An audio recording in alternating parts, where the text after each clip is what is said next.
Many MCAs are also provided with another linear gate that is controlled by a single channel analyzer. The input pulses are presented in parallel to the SCA and after passing through a small fixed delay to the linear pulse input of this gate. If the input pulse meets the amplitude criteria set by the SCA, the gate is opened and the pulse is passed on to the remainder of the MCA circuitry.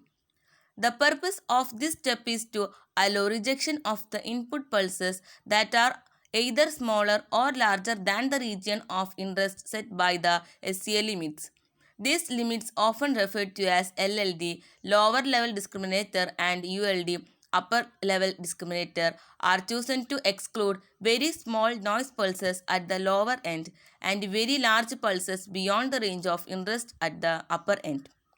Thus, these uninteresting pulses never reach the ADC and consequently do not use valuable conversion time, which would otherwise increase the fractional dead time.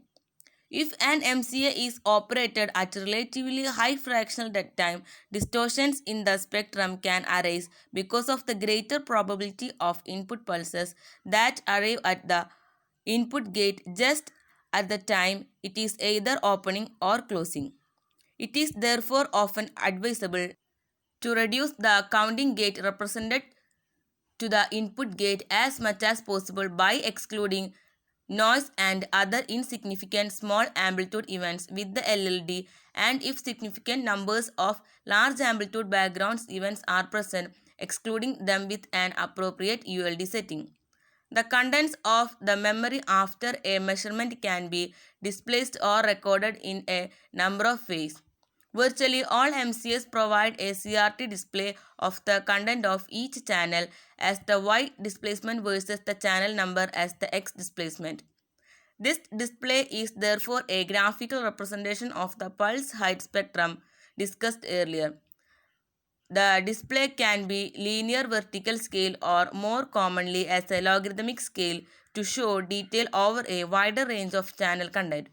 Standard recording devices for digital data, including printers and magnetic storage media, are commonly available to store permanently the memory content and to provide hard copy output.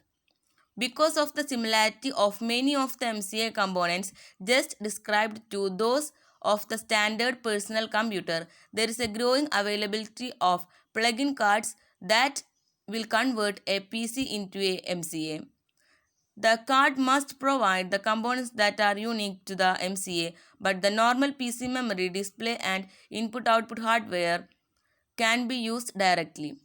Control of the MCA functions is then provided in the form of the software that is loaded into the PC memory.